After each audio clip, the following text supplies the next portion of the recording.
Everyone good? All right, Adam, go ahead. Hi, Coach. Adam, Mr. Tiger, 24/7 Sports. Talk about the new transition to being a special teams coordinator and how that has been going for you so far.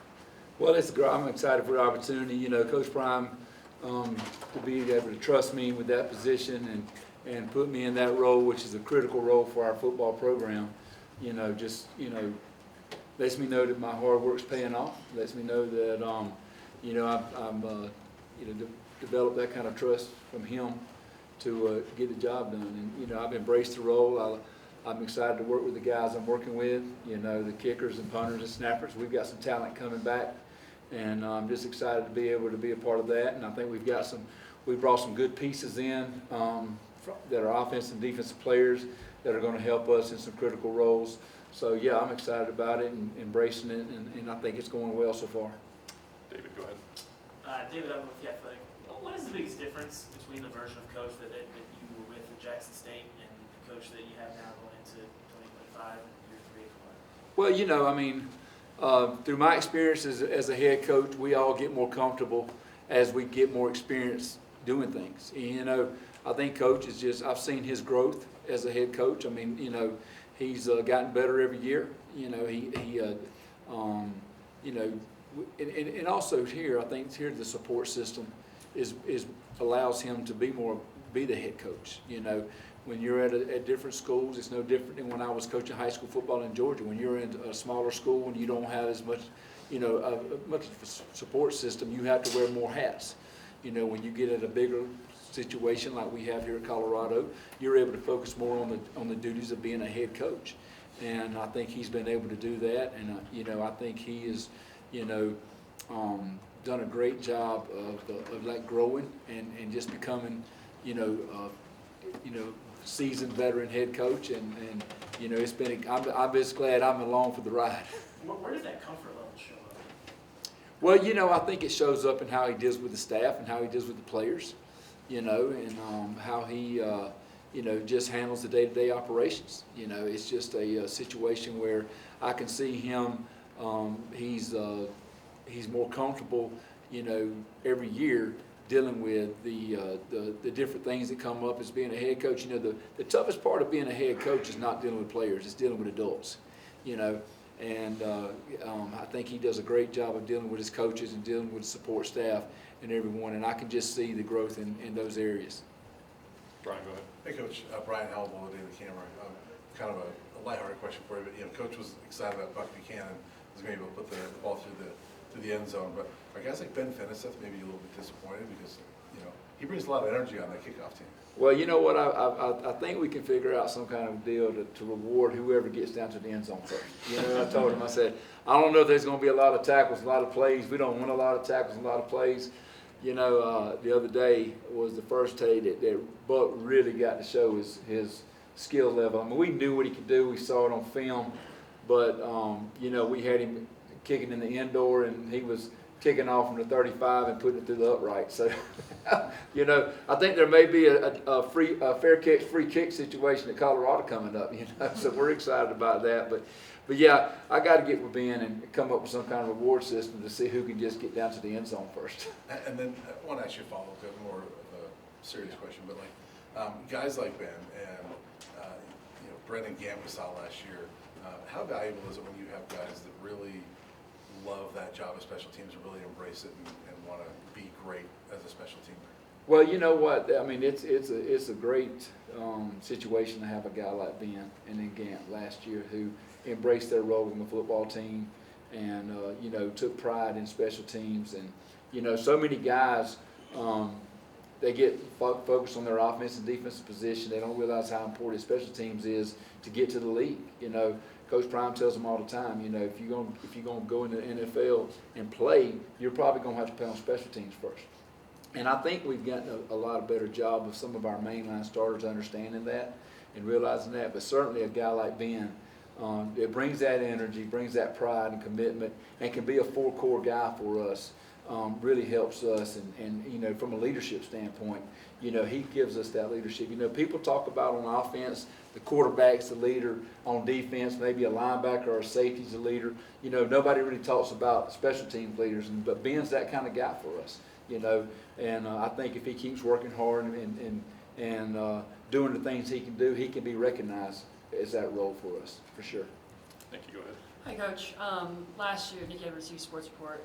LeJontay Wester, Junior Jr., prominent returners, other guys rotating in. When you look at your unit, could be some key guys as a returner for the Buffs this season? Well, we got the freshman, Q for 6, coming in that we feel like can really help us on the punt return situation. And then we got Farrakhan that's been working back there as well. You know, so I think those two guys, they're young pups, but you know what, they're going to have to grow up fast. And I think definitely on the punt return situation, those two guys are two guys that we're definitely looking at early on to see what's going on. You know, as far as kick return, you know, I'm looking for like a guy like Cam Michael that's got a tremendous amount of speed. You know, he's a 10-500 guy. So you know, and he did that in high school a lot. You know, he's not as comfortable with returning punts, but you know, because that's a different animal. Returning punts, but you know what, I think we've got, you know, between those three guys, maybe Draylon Miller back deep in the off returner position, because he has some experience from that last year. So you know, I'm excited about that, and of course, you know, we're excited about, you know, some additions to our coaching staff that are going to help us in the return game, because you know, the returners, it's more than just catching the ball and running fast. You know, there's an art to it. And I think we got some guys that we brought in that can help with that. And I'm certainly in tune with the fact that Coach Prime was disappointed that we only returned one punt for a touchdown last year. You know, and something that was kind of his specialty as a player. You know, we're going to put a lot more emphasis on it. And I think too, to be fair, you know, talking about a guy like Buck, you know, Buck's going to help us in our return game because we don't have to spend so much time on kickoff now. You know, obviously we're going to put time in it and we're going to do the necessary things to get it done, but when your guy's kicking out the back of the end zone, that means you can put more emphasis on other things. So we're excited about that. Two more, Matt, go ahead. Hey, Coach, Matt Smith, Independent. There were a couple times last year where the offense got plus 50, kind of no man's land in between, and because, you know, maybe Mata doesn't have the strongest leg, you know, had to go for it fourth and long.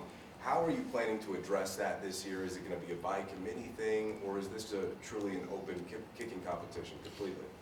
Well, you know, I think here's the deal is, you know, Coach Prime's a big trust guy, and he trusts Mata. And so if we're seeing close, I mean, somebody's really going to have to pack their lunch if they're going to beat Mata out from being close. You know what I mean? Because he's earned that kind of that trust and everything. But yeah, back deep, you know, we're looking at Buck being able to fill that role. You know, and you know, we've already talked about it that hey, you know, there's going to be some situations where, you know, depending on the game situation, are we going to try to punt them inside the 5, or are we going to give Buck an opportunity to put one through there? And you know, we just got to get him comfortable and feeling good. He's definitely got the leg. You know, we're just working on him just keeping with his technique on longer field goals and not trying to over kick it, but you know, getting him comfortable with the holders and things like that. So yeah, I think we definitely have a weapon there, and I think, you know, right now my vision is Mata's going to be, you know, the short to mid-range guy, and then Buck's going to be the long-range guy right now, unless that changes. Just quick follow-up to that. Is it tough to be a specialist if you're just like a long-range guy, or is that kind of like the long-range drivers in golf, where it's just that repetitive? You know, I think Buck understands his role, and I think he just has to embrace what he's got to do. You know, Mata knows what his limitations, and you know, I've sat down and talked to Buck and told him, hey man, this is kind of where we're looking at for you, and you know, I think he's good with that. But there again, you know, if he comes in on the short to mid-range stuff and he starts, you know, he beats him out, then because, you know, we're going to always keep it competitive. But like I say, it's a trust thing. And right now, Coach trusts Mata, and I trust Mata, you know, because, you know, I've been in those battles with him, and I've seen what he's done under pressure. So, you know, but like I say, I'm excited about the opportunity Buck gives us. You know, and like I said, I think it's going to come down to a situation where it's going to be a game situation where Coach makes a decision: are we going to kick the long field goal, or are we going to try to punt them in deep? You know, speaking of punting them back, the guy, you know, Greaves that we brought in from Kansas, he's done a great job so far this spring of showing me he can put us in, he can pin folks back inside the 5. Kid has a ton of talent, great work ethic, and he's really doing a great job. Last one, Jeff. Hey, Coach Jack Carlo with this. I was going to ask about Graves too, but just what made him intriguing, just in the transfer portal for you guys to grab? Well, you know, just watching his performance that you know, when he was at Kansas, knowing what kind of player he was there. And, you know, the biggest thing about him is his ball placement. You know, in this league, you want to punt the ball between the numbers and the sideline. You don't want to punt it out there in the middle of the field. I mean, we saw some bad things happen last year when we mishit some and it went in the middle of the field. So, you know, he does a great job of not only, you know, pinning people inside the 5 and 10 yard line, which is what most people judge a lot of people judge punters on, but you know, he's able to put that ball between the sideline and the numbers pretty consistently and get some great distance downfield with some hang time, which makes it much tougher on them. So, you know, we're just excited about his ball placement and his control over where he wants the ball and what we're asking him to do. Thanks, Coach. Appreciate you. Appreciate you guys. Thank you, guys.